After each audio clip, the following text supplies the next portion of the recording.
বন্ধুত্বটা তাহলে কি?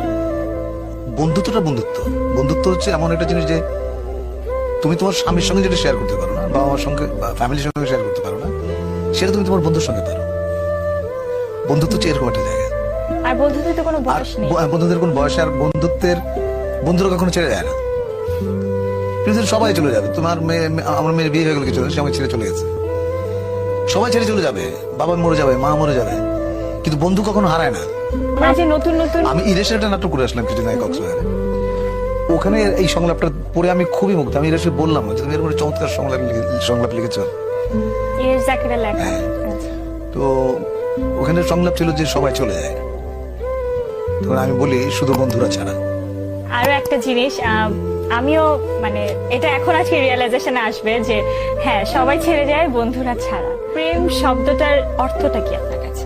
প্রেম যে একটা ছেলেতে মেয়েতে হবে আমার কোনো কথা নেই। তুমি হয়তো বাড়িতে একটা গাছে পরিচর্যা করো, তার সঙ্গে তোমার প্রেম হতে পারে। বা তুমি একটা কলম তোমার পছন্দ, তাই না? ওইটা প্রেম। আমি তোর উদাহরণ দিই তোমাকে।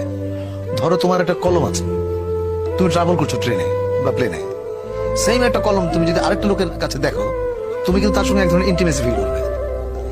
প্রেমের ব্যাপারটা অনেকটা এইরকম। প্রেমের মধ্যে কোনো স্বার্থ থাকতে পারবে না, এবং প্রেম প্রেম মানে একজন আরেকজনকে কেয়ার করবে, তাই না?